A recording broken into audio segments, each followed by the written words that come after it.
عورت یا شیر، فرینک رچرڈ اسٹاکٹن۔ پرانے زمانے کا ذکر ہے کہ ایک نیم وحشی تراوڑ راجا بندیالچل سے اس پار کی زمینوں پر حکومت کرتا تھا۔ وہ آریہ نسل نہیں تھا، اس کی رگوں میں ہندوستان کے قدیم دراوڑوں کا خون موجزن تھا، جس سے تاحال وحشت کی بو نہ گئی تھی۔ تاہم وہ بنگال، اودھ اور وسط ہند کے کہشتری راجاؤں کا ہم نبرد اور مہذب آریہ ورت کا ہمسایہ تھا۔ اس مقدس پڑوس نے اس کے خیالات کو متاثر کر دیا تھا، اس لیے وہ فیاض بھی تھا، تند مزاج بھی، آزاد خیال بھی تھا، پرانی وحشیانہ رسموں کا پابند بھی۔ اس کی طبیعت تلون سے معمور تھی، مگر اس کا حکم اٹل ہوا کرتا تھا۔ وہ راجا تھا، مطلق العنان تھا، اس لیے اپنے خیالات کو جب اور جس طریقے سے چاہتا عملی جامہ پہنانے میں تعامل نہ کرتا تھا۔ اسے اپنی رائے پر پورا اعتماد تھا، لہٰذا ہر کام اپنی رضامندی کے مطابق انجام دیتا۔ اگرچہ اشتیا اور کپل وستو کے عظیم الشان درباروں کی طرح اس کا بھی ایک دربار تھا، جس میں اس نے اپنی نیم وحشی رعایا میں سے اچھے اچھے رتن جمع کر رکھے تھے اور ان سے مشورہ طلب بھی ہوتا تھا، مگر اپنی رائے کی مخالفت اسے پسند نہ تھی۔ تائید کلام سے بے حد خوش ہوتا، لیکن اختلاف رائے کو برداشت نہ کرتا۔ مخالفت کا خیال بھی اسے اپنے درباریوں کی تمناؤں کو تباہ کر دینے کے لیے کافی تھا۔ ہمسایہ قوم کے پرتو نے اس کی جہالت کو کسی قدر زائل کر دیا تھا۔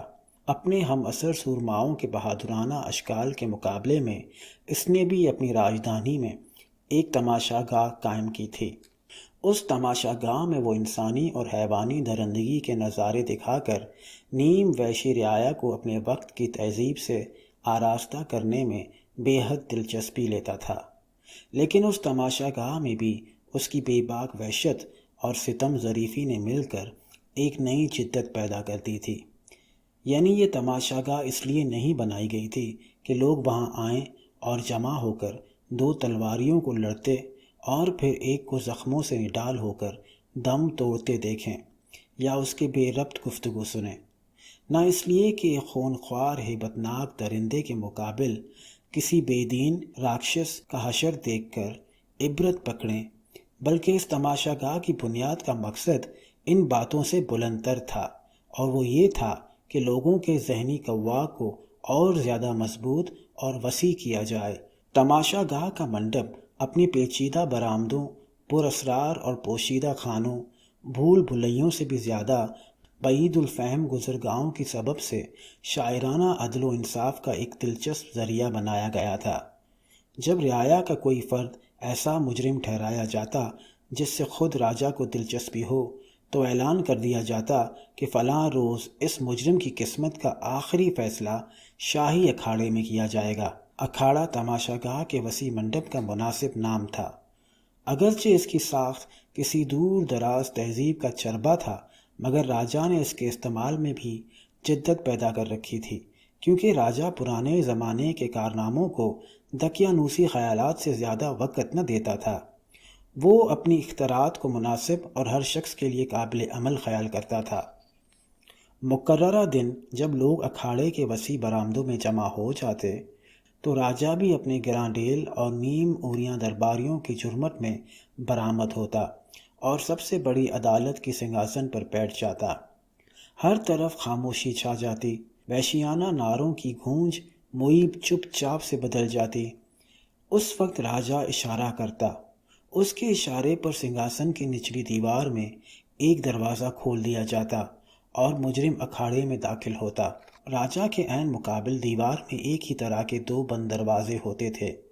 مجرم کا فرض تھا کہ عدالت عالیہ کے سامنے پس و پیش کیے بغیر ان کی طرف بڑھے اور دونوں میں سے ایک دروازہ کھول دے۔ دروازے کا انتخاب مجرم کی اپنی خوشی اور پسند پر مبنی تھا۔ اس پر نہ تو کسی قسم کا جبر و تشدد رواں رکھا جاتا، نہ رہبری کی جاتی، بلکہ اس معاملے میں فیصلہ نہایت عادلانہ طور پر اس کی قسمت پر چھوڑ دیا جاتا۔ ایک دروازہ کھلنے پر خوفناک، ظالم اور بھوکا شیر برآمد ہوتا، یہ شیر اس مقصد کے لیے تلاش کر کے وہاں پہلے سے موجود رکھا جاتا، جو دروازے سے گرجتا ہوا نکلتا اور نہت بد نصیب مجرم پر چپٹا مار کر چیر پھاڑ کر ٹکڑے ٹکڑے کر ڈالتا۔ یہی اس مجرم کی سزا سمجھی جاتی۔ جب مجرم کی قسمت یہ فیصلہ کرتی تو لوہے کے گھڑیال ماتمی انداز سے شور مچاتے۔ اکھاڑے کے باہر چاروں طرف اجرت پر بلائے ہوئے ماتمی اپنی دردناک چیخوں اور سنگ دوتو دوتو کی پکار سے افسوس کا اظہار کرتے۔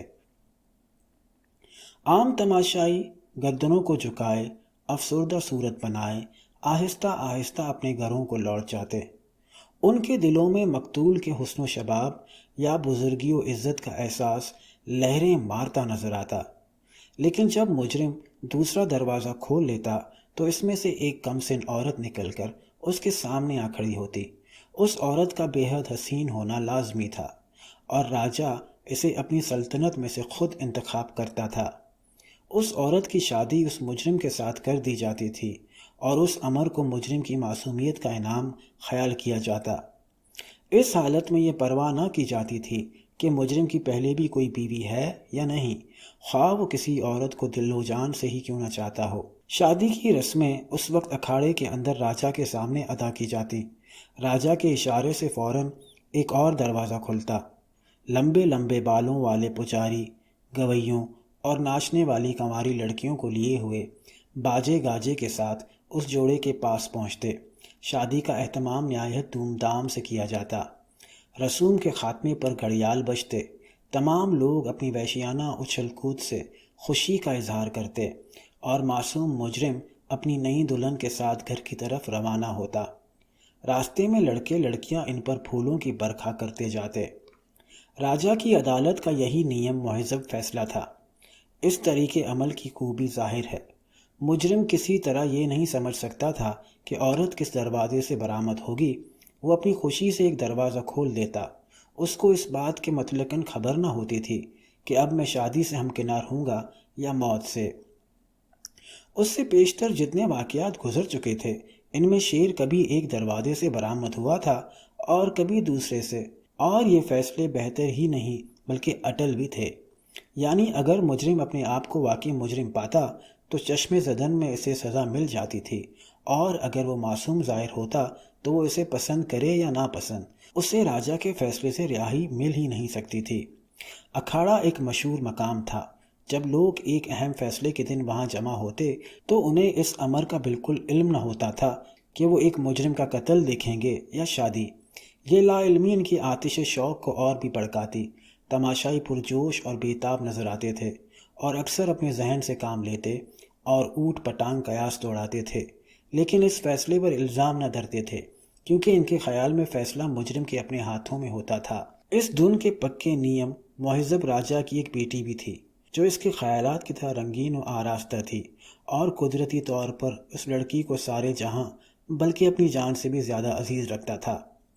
اس کے درباریوں میں ایک نوجوان بھی تھا جو رعایا کے ایک معزز قبیلے سے تعلق رکھتا تھا، اور یہ ہمیشہ سے ہوتی آئی ہے کہ اکثر درباری نوجوان شہزادیوں کے دام محبت میں پھنس کر صدمے اٹھاتے رہے ہیں۔ چنانچہ اس نوجوان پر بھی راجہ کی بیٹی فریفتہ تھی۔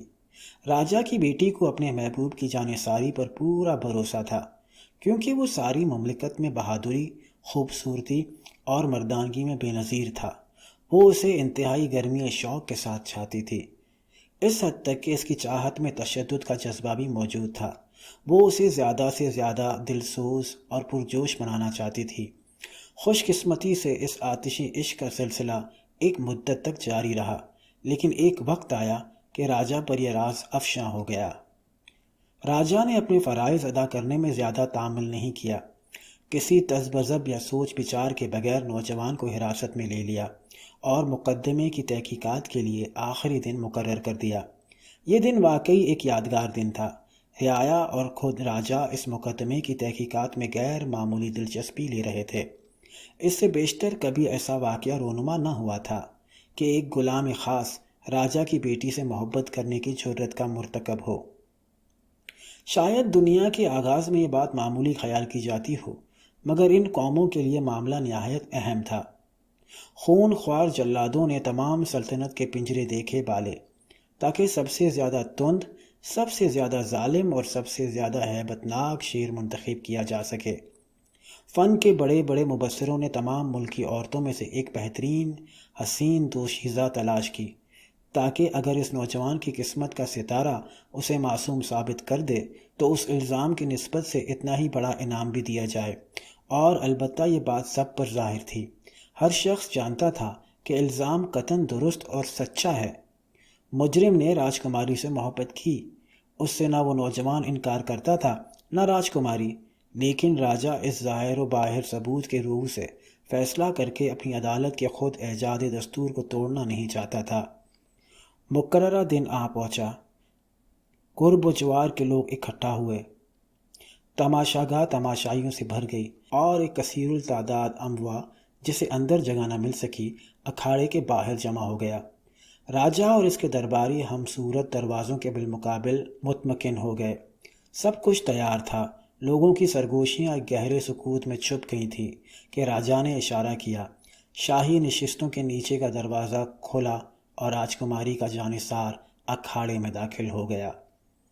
سروِ قد، وجیح، جمیل، خوش وز، خوش اتوار، باں کے نوجوان کے لیے تماشائیوں کے دلوں میں خوشی اور رنج دونوں قسم کے جذبات ابھر آئے۔ آدھی سے زیادہ خلقت کو یہ معلوم نہ تھا کہ ایسا شاندار انسان بھی ان کے درمیان رہتا ہے۔ لوگ سوچ رہے تھے کہ ایسے نوجوان سے کسی شہزادی کا محبت کرنا کوئی اچنبھے کی بات نہیں ہو سکتی، لیکن اس کے اس امتحان کی جگہ موجود ہونا خطرناک ہے۔ جب نوجوان نے اکھاڑے میں قدم رکھا تو دستور کے مطابق وہ راجہ کی تعظیم کے لیے جھکا، لیکن اس وقت اس نے راجہ کی موجودگی کا مطلق احساس نہ کیا۔ اس کی آنکھیں خوبصورت راجکماری پر جمی ہوئی تھیں جو راجہ کے داہنے ہاتھ بیٹھی تھی۔ اف، اس عورت کی فطرت کتنی بے باک تھی، ورنہ شاید وہ ایسے وقت یہاں موجود نہ ہوتی۔ مگر اس کی روح میں ایک تڑپ تھی اور محبت کی آگ نے اسے یہ نظارہ دیکھنے کے لیے مجبور کر دیا تھا۔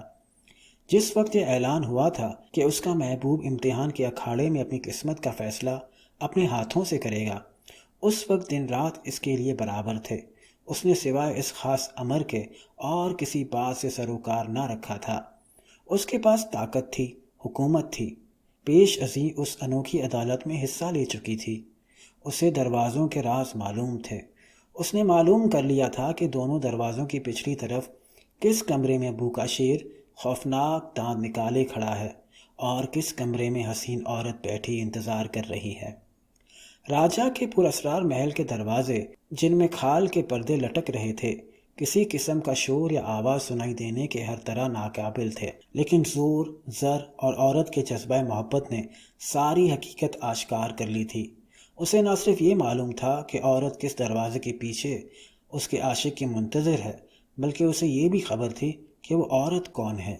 وہ دوشیزہ جو نوجوان مجرم کی بے گناہی کا صلہ منتخب ہوئی تھی، دربار کی تمام لڑکیوں سے بدرجہ خوبصورت اور دلربا تھی۔ خود راجکماری اسے خوبصورت سمجھتی تھی، لیکن اس سے نفرت کرتی تھی۔ اس نے بارہا دیکھا اور محسوس کیا تھا کہ یہ نازک اندام حسینہ محبت بری نظروں سے اس کے محبوب کو دیکھا کرتی تھی۔ بعض اوقات راجکماری کو محسوس ہوتا تھا کہ اس کی نگاہیں کامیاب لوٹ رہی ہیں اور اس کا محبوب بھی پیغام محبت کا جواب دے رہا ہے۔ کبھی کبھی اس نے ان کو گفتگو کرتے بھی دیکھا تھا۔ یہ گفتگو جو سرِ راہ ہے اور بہت مختصر طور پر ہوتی تھی، بہت ممکن ہے کہ ناموافق پہلوؤں پر ہو، لیکن راجکماری کس طرح جان سکتی تھی؟ راجکمار کے محبوب پر نگاہیں ڈالنے والی لڑکی محبت کی دیوی تھی، لیکن راجکماری اپنے آباء و اجداد سے ورثے میں ملی ہوئی انتہائی وحشت کے ساتھ اس لڑکی سے نفرت کرتی تھی، اور وہی لڑکی اس وقت سامنے کے دروازوں میں سے ایک کے پیچھے پوشیدہ تھی۔ جب اس کے محبوب نے مڑ کر اس طرف دیکھا، دونوں کی نگاہیں چار ہوئیں۔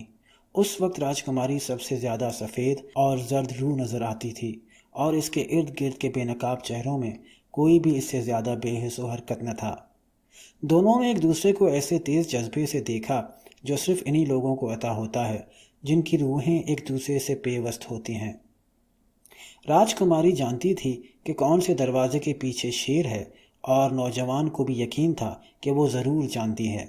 نوجوان عاشق اپنی محبوبہ کی محبت بری فطرت کو سمجھتا تھا، اور اسے پکا یقین تھا کہ میری نگاہیں دروازوں کا سربستہ راز معلوم کیے بغیر راجکماری کے چہرے سے نہ اٹھیں گی، وہ راز جو تمام تماشائیوں کی نظروں سے پنہاں تھا۔ نوجوان کو پوری امید تھی کہ شہزادی اس معاملے کو حل کرنے میں کامیاب ہو چکی ہوگی۔ نوجوان کی متجسس، آرزومند اور پرشوق نگاہوں نے پوچھا، کدھر؟ اور راجکماری پر یہ استفار اس طرح واضح ہو گیا گویا اس نے پورے زور سے پکارا ہو۔ ایک بھی ساتھ ضائع نہ ہونی چاہیے تھی۔ یہ سوال بغیر آنکھ چھپکائے صرف نگاہ کی لطیف جنبش کے ذریعے پوچھا گیا تھا، اور جنبش نگاہ ہی اس کا جواب ہو سکتی تھی۔ راجکماری نے اپنا دانا ہاتھ اٹھایا اور اس کی روشن آنکھوں میں سے نگاہ نے داہنی جانب جنبش کی۔ ان لطیف اشاروں کو راجکماری کے محبوب کے سوا کوئی نہ دیکھ سکا۔ نوجوان کی آنکھوں کے سوا ہر فرد کی آنکھیں سامنے کے دروازوں پر لگی ہوئی تھیں۔ وہ مڑا اور مضبوط قدموں کے لمبے لمبے ڈگ برتا ہوا دور درازوں کا درمیانی فاصلہ طے کرنے لگا۔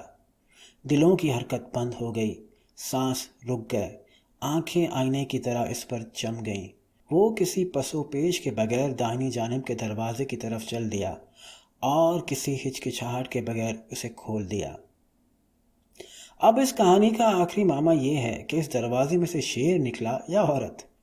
ہم اس سوال پر جتنا غور کرتے ہیں اسی قدر اس کا حل مشکل ہوتا جاتا ہے۔ اس سوال کا حل انسانی قلب کے مطالعے میں ہے، اور اس نے ہمیں جذبات کے پراسرار گورکھ دھندے میں پھنسا دیا ہے۔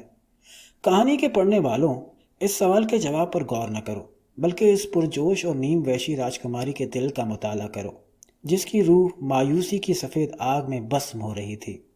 میں نے اسے کھو دیا، لیکن اس کو کون حاصل کرے گا؟ آج کے دن سے پیشتر اپنی سرگرم تفتیش کے آغاز پر وہ بارہا وحشتناک خوابوں سے چونک اٹھی ہوگی۔ اس نے کئی مرتبہ اس خیال کے آتے ہی دونوں ہاتھ سے چہرہ ڈھانپ لیا ہوگا کہ اس کا محبوب ایسے دروازے کو کھول رہا ہے جس کی دوسری جانب بکھرا ہوا شیر اس کا انتظار کر رہا ہے۔ کئی مرتبہ اس کے تصور نے اپنے محبوب کو دوسرے دروازے پر دیکھا ہوگا اور درد و کرب سے دانت پیس لیے ہوں گے، اپنے بالوں کو نوچا ہوگا اس خیال سے کہ اس کا محبوب اپنی خوشی سے ایسے دروازے کو کھول رہا ہے جس کے پیچھے ایک بے انتہا حسین عورت ہے۔ تصور ہی تصور میں اپنے عاشق کو اس عورت سے ملنے کے لیے بڑھتے آتشی رخساروں اور اشتیاق ریز نگاہوں سے اس کا ہاتھ پکڑتے ہوئے دیکھ کر اس کا دل رقابت کی آگ سے جل اٹھا ہوگا۔ اس نے تصور کی آنکھوں سے اپنے کھوئے ہوئے معشوق کے افسردہ جسم کو نئی روح سے جگمگاتے دیکھا اور عوام الناس کو خوشی کے نعرے لگاتے سنا ہوگا۔ کبھی اس نے خیال کیا ہوگا کہ شیر اس کے جسم کو چیر پھاڑ رہا ہے، اس کی چیخیں سنی ہوں گی۔ کبھی بیچاری نے اپنے روبرو اسے ایک دوسری عورت کا خاوند بنتے ملاحظہ کیا ہوگا۔ کبھی اس کی ہڈیاں کڑکتی اور ٹوٹتی دکھائی دی ہوں گی، اور کبھی اس پر پھولوں کی برکھا ہوتی نظر آئی ہوگی۔ ان تصورات کے ہنگاموں میں اس کی روح ایک مایوسانہ آہ میں غرق ہو گئی ہوگی۔ اس نے سوچا ہوگا کہ میں اس وقت مر جاؤں اور اس دنیا میں اپنے محبوب کا انتظار کروں جہاں وہ اس کے آغوش سے چھینا نہیں جا سکتا۔ اس نے نگاہ کی ایک ہی جنبش سے اپنا فیصلہ سنا دیا تھا، مگر اس فیصلے کرنے کے لیے کئی اندھناک دن اور راتیں بسر ہوئی تھیں۔ وہ جانتی تھی کہ مجھ سے سوال کیا جائے گا، اور اس نے سوچ لیا تھا کہ میں کیا جواب دوں گی۔ اس نے کسی پس و پیش کے بغیر اپنا نازک ہاتھ دائنی جانب پھیر دیا، مگر اس فیصلے کا نتیجہ جاننا آسان نہیں۔ دروازے میں سے کیا نکلا، عورت یا شیر؟ تم خود اس سوال پر غور کرو۔ میں اس معاملے کو حل کرنا اپنا فرض نہیں سمجھتا۔